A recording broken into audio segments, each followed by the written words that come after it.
Buenos días y buenas tardes. Mi equipo está conformado por Diego Martínez, Luis Hernández, Paula Cepeda y yo, Salvador González. Bien, hoy les hablaremos sobre la postura empírico-analítica. Esta inicia con la observación del hombre hacia la sociedad para conocer el comportamiento de ésta y en la situación real en la que se encuentra el ser humano dentro de dicha sociedad. Durante la historia de la filosofía moderna se desarrolló el movimiento de la Ilustración, donde se pretendió construir una filosofía basada en la ciencia, con las aportaciones del racionalismo y el empirismo. Bien, aquí es donde se toca por primera vez la palabra empirismo. Esta coloquialmente o popularmente se define como la adquisición de un conocimiento por medio de la experiencia. Bien, durante este movimiento de la Ilustración se manifestó sobre todo en las enciclopedias. En el siglo XVIII, los enciclopedistas trataban de explicar todas las cosas mediante la razón. A este siglo se le denominó el siglo de las luces.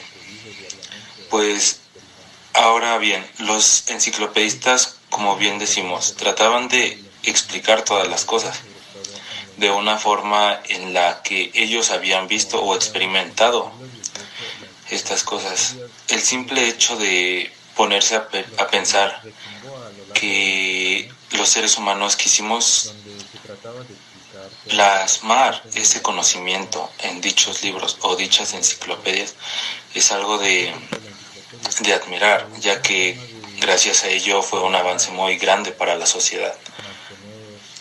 Bien, ahora los dejo con mi compañero Diego. Descripción de la postura empírico-analítica. Esta postura se caracteriza por un conocimiento objetivo de la realidad, donde los elementos de esta son tratados como cosas, su base es el ideal físico-matemático de la ciencia y en consecuencia se prescribe un método único. ¿Ello qué quiere decir? Esta postura se basa en la experimentación y la lógica empírica, es decir, esta postura se basa en la experiencia misma y el conocimiento que ha sido obtenido a través de los sentidos del ser humano. ¿Esto qué es? La vista, el tacto, el oído, el gusto y la audición. A través de esto hemos podido descubrir el mundo y todo lo que nos rodea y llegar a ciertos conocimientos que nos han podido facilitarnos la vida y el día con día. Aquí, como dice en el texto, que junto a la observación de fenómenos y análisis estadísticos es el más usado en el campo de la ciencia. Esta postura, ¿por qué es la más usada? Porque crea un balance entre lo empírico, que es la experiencia misma, y lo analítico, que es la manera teórica de llegar al conocimiento a través del ensayo y el error, y como tal lo dice, el método científico. El método científico nos permite, a través de una serie sistemática de pasos, poder llegar a un conocimiento fijo, en donde podemos decir que las cosas son verdaderas o no las son, porque ya han sido comprobadas. Esta postura trata de encontrar eso, de regresarle esa esencia que tiene a la experimentación empírica y poderlo comprobar por medio del análisis. En esta postura se analiza de una forma muy realista y tangible. ¿Qué quiere decir esto? Realista porque solamente observa cosas que realmente podemos percibir y tangible que son cosas que podemos tocar y experimentar todos. Un ejemplo puede ser el fuego.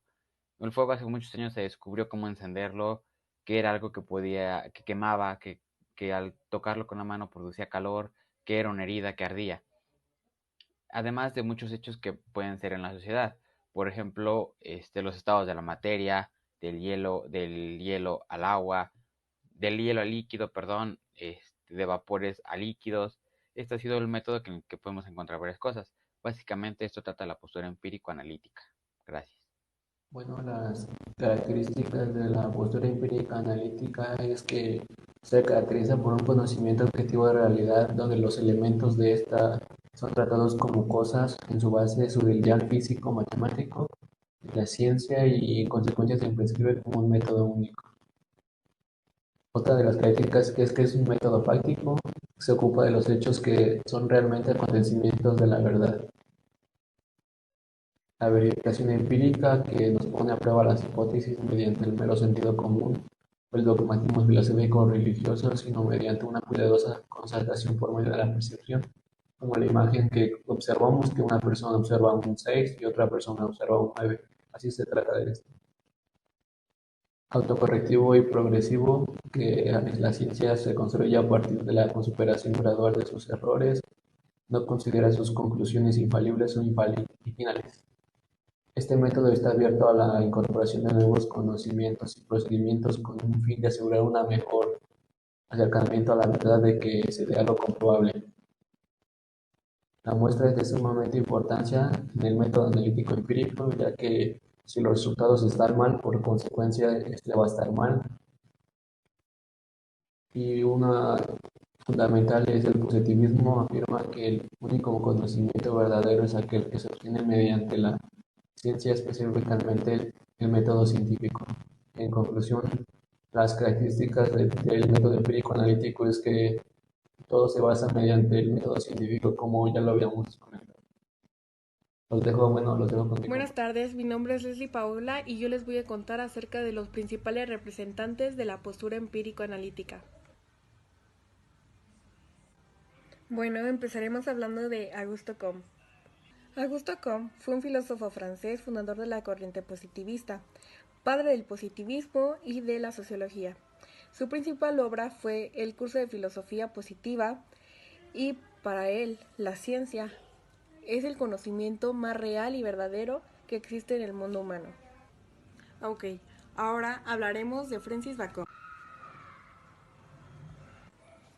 Una de las frases más dichas por él es: quien no quiere pensar es un fanático, quien no puede pensar es un idiota y quien osa pensar es un cobarde, y que el conocimiento era poder.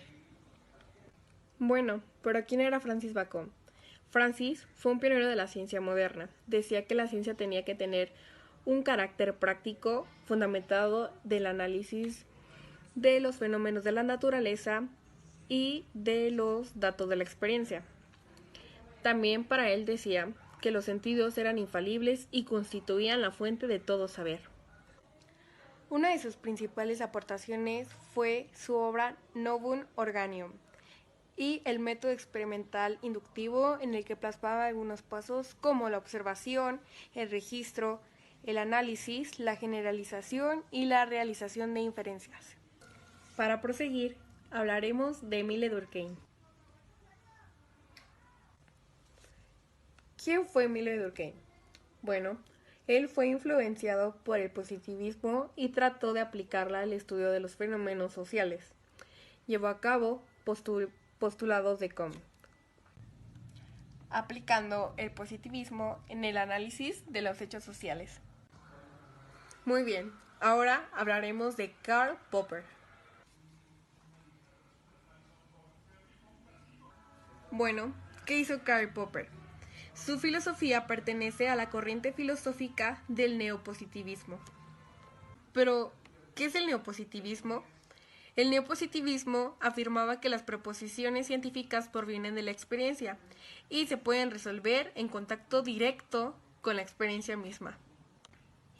Popper decía que la ciencia no empieza con la observación, sino con el planteamiento de problemas. A su postura también se le conocía como racionalismo crítico. Esos serían los representantes más significativos de esta postura.